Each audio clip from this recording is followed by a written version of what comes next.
کہ اللہ رب العزت کی معرفت یا اللہ سے تعلق حاصل کرنا یہ ہماری منزل ہے اور ہمارا نفس اس کی رکاوٹ ہے۔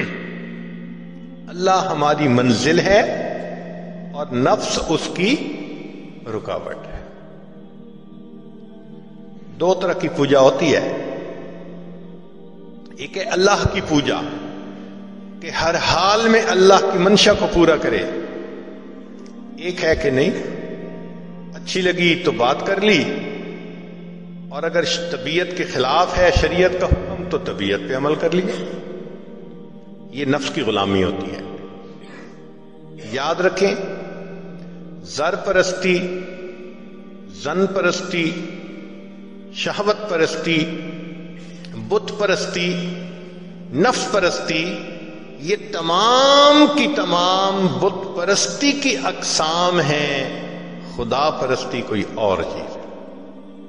اللہ کو پوجنا یعنی اللہ کی ہر حال میں ماننا، یہ الگ چیز ہے۔ ایک بات ذہن میں رکھیے، اس دنیا میں اللہ رب العزت کے بعد جتنی نفس کی پوجا کی گئی اتنی پوجا کسی اور بت کی نہیں کی گئی۔ انسان نے سب سے زیادہ اپنے نفس کو پوجا ہے اللہ کے بعد۔ قرآن مجید میں فرمایا اَفَرَأَيْتَ مَنِ اتَّخَذَ إِلَٰهَهُ هَوَاهُ، کیا دیکھا آپ نے اسے جس نے اپنی خواہشات کو اپنا معبود بنا لیا؟ تو قرآن پاک سے ثابت ہو رہا ہے کہ انسان اپنے خواہشات کی پوجا شروع کر دیتا ہے۔ وہ خدا کا پجاری نہیں رہتا، وہ نفس کا پجاری ہوتا ہے۔ ہمیں فیصلہ کرنا ہے کہ ہم کس کے پجاری ہیں۔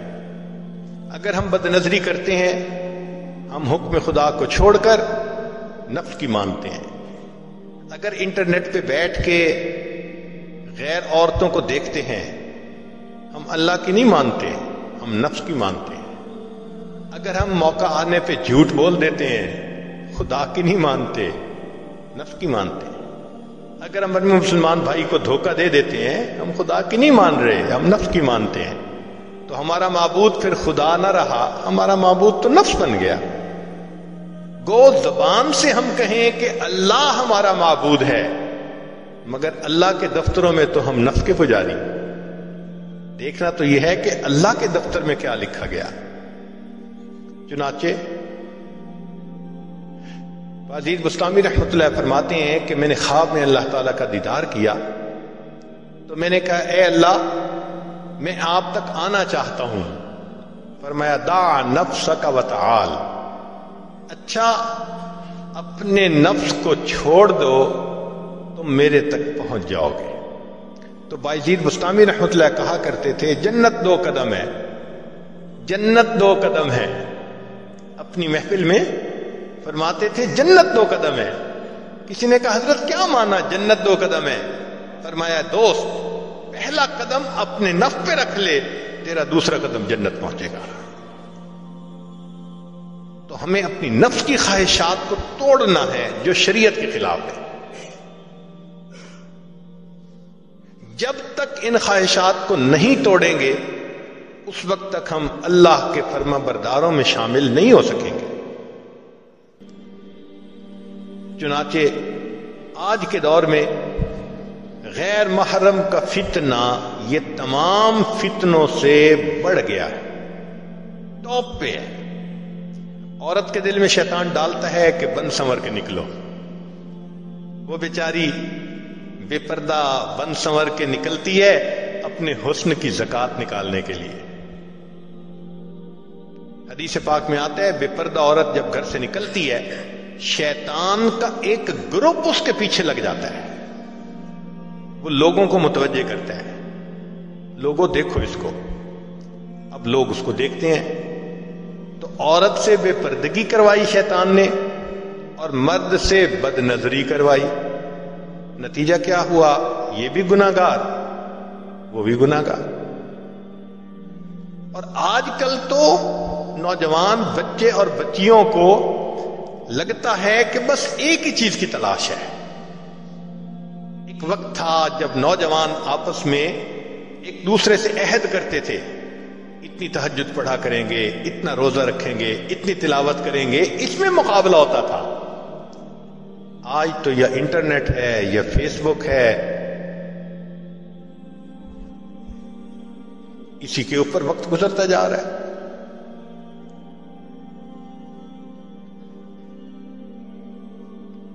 نتیجہ یہ ہے کہ آج ہر انسان اپنی خواہش کو پوری کرنے میں لگا ہے الا ماشاء۔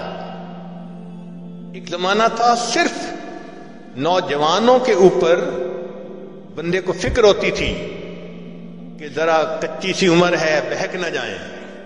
آج تو بوڑھوں کا پتہ نہیں ہے۔ ایک نوجوان میرے پاس آیا، اس کی عمر 18 سال تھی، زاروں قطار رونے لگا، اتنا رو رہا تھا کہ میرا جی چاہ رہا تھا اگر کوئی کام میرے بس میں ہوتا نا تو میں بچے کے آنسو پوچھ لیتا، میں اس کام کو کر دیتا۔ میں نے اس کو کہا، بچہ تم کیوں اتنا رو رہے ہو، کیا ہوا؟ کہنے لگا میری دادوں کے لیے دعا کریں۔ 18 سال کا نوجوان بچہ نیک دادوں کے لیے رو رہا ہے، کیا ہوا؟ کہنے لگا 2-3 سال سے دادا ابو فوت ہو گئے اور میری دادو انٹرنیٹ پہ روزانہ 2 سے 3 گھنٹے بیٹھ کر ننگی تصویریں دیکھتی ہے۔ آج بچہ آ رہا ہے اپنی دادوں کے بارے میں پریشان۔ وہی زمانہ آ گیا، بوڑھے بھی فتنے سے محفوظ نہیں رہے۔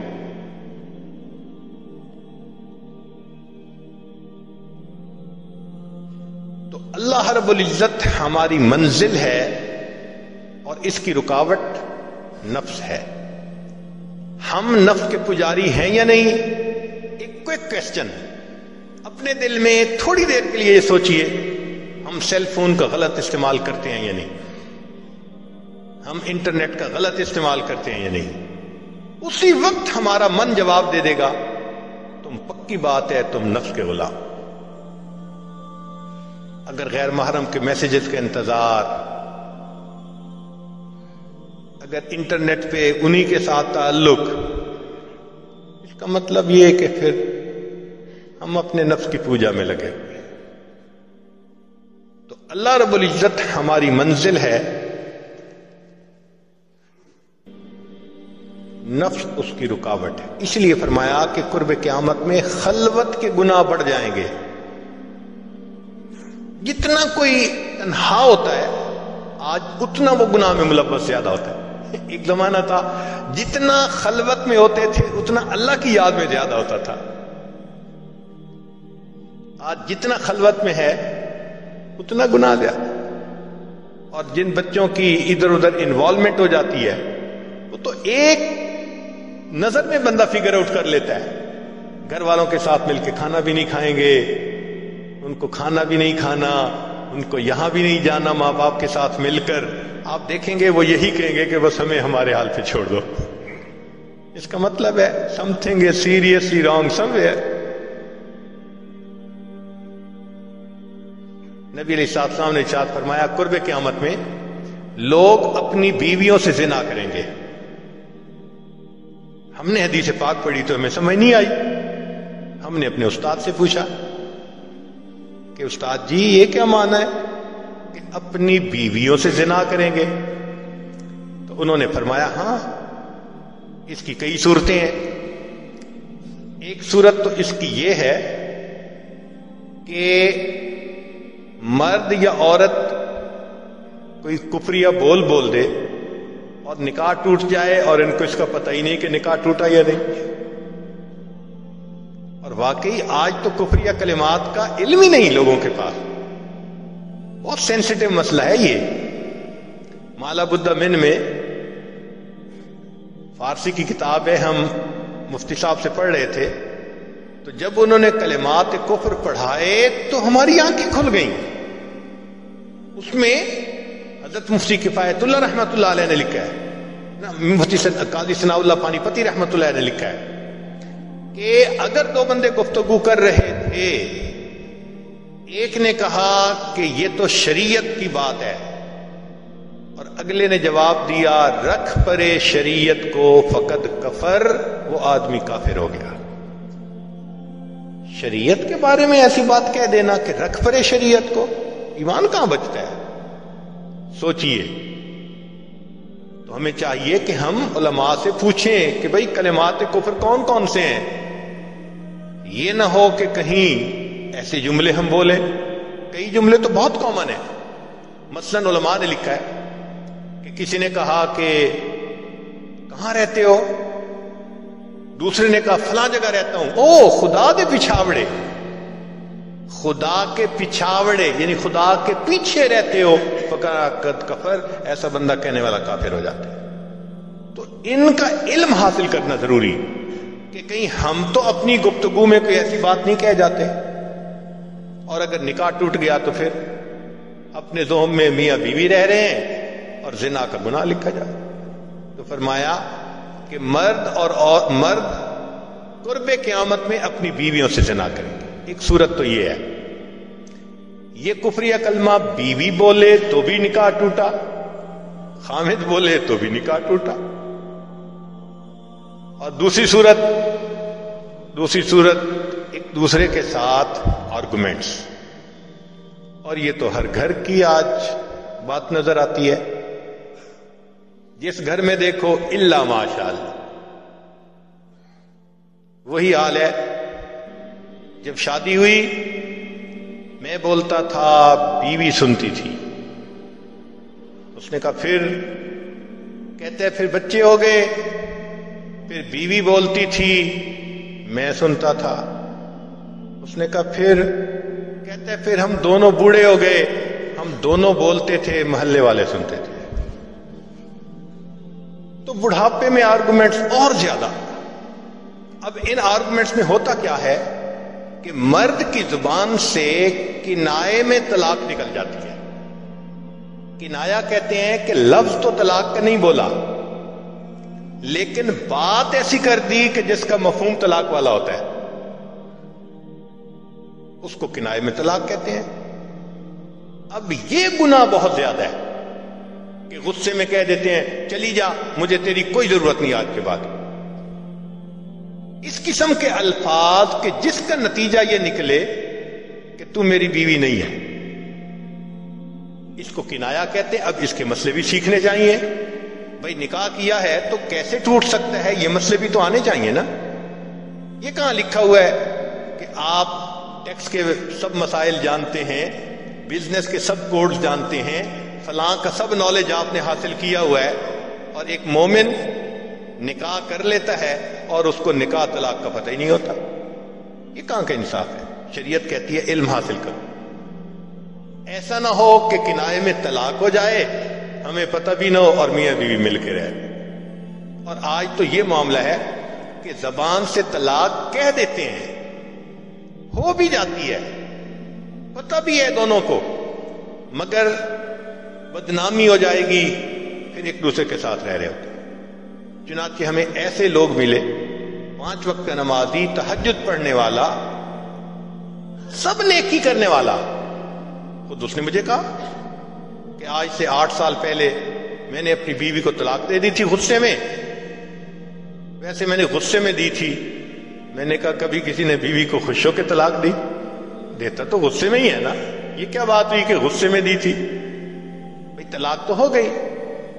وہ جی پھر بعد میں ہم نے سوچا وہ بھی نیک ہے، میں بھی نیک ہوں، بدنامی ہو جائے گی، بچے خراب ہو جائیں گے، تو بس پھر ہم نے پھر اکٹھا رہنا شروع کر دیا. نہ رشتہ داروں کو پتا، نہ علماء سے پوچھا. پھر میاں بیوی اکٹھا رہ رہے ہیں، ایک گھر ایک کمرے میں. اب بتائیں زنا ہو رہا ہے کہ نہیں ہو رہا؟ قربان جائیں اس سچے نبی صلی اللہ علیہ وسلم کی مبارک زبان پر 1400 سال پہلے وارن کر دیا تھا کہ قرب قیامت میں لوگ اپنی بیویوں سے زنا کریں گے. آج اس بات کی ضرورت ہے ہم دین کو پڑھیں، دین کو سمجھیں، دین کو سیکھیں، تاکہ اپنی زندگی شریعت کے مطابق گزار سکیں.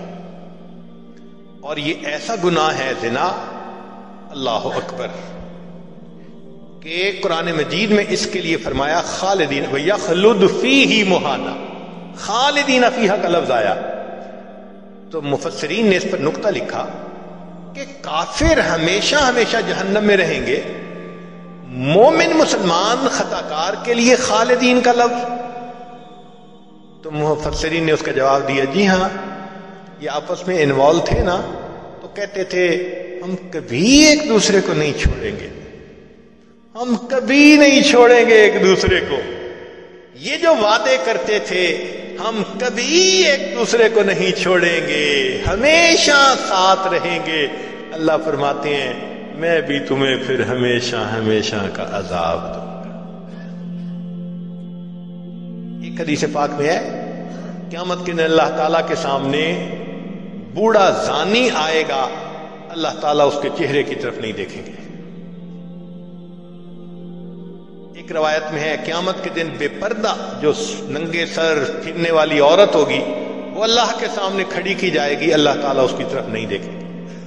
یہ وہ گناہ ہے کہ اللہ تعالیٰ کی رحمت کی نظر ہی قیامت کے دن نہیں پڑے گی. آج اس سے بچنے کی ضرورت ہے. چنانچہ بات لمبی ہو گئی، میں اس کو مکمل کرتا ہوں کہ اللہ رب العزت سے ہم دعا مانگیں کہ اللہ تعالیٰ ہمیں مقصد زندگی کو سمجھنے کی توفیق عطا فرمائے.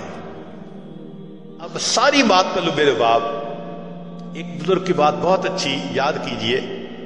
فرماتے تھے کہ اے دوست تو اللہ کی اتنی عبادت کر جتنا کہ تو اس کا محتاج ہے. ہم اللہ کے کتنے محتاج ہیں؟ ہر کام میں محتاج ہے. تو فرماتے تھے کہ تم اللہ کی اتنی عبادت کرو کہ جتنا تم اس کے محتاج ہو، اور دوسری بات کہی اتنا گناہ کرو جتنا عذاب سہنے کی تم میں طاقت ہے. ہم تو دھوپ کی گرمی برداشت نہیں کر سکتے، اللہ تیرے جہنم کی گرمی کہاں برداشت کر سکے گے. آج کی مجلس میں ہم اپنے گناہوں سے توبہ کر کے ایک نئی ایمانی اسلامی قرآنی زندگی بسر کرنے کا ارادہ کریں. وآخر دعوانا ان الحمد للہ رب العالمین.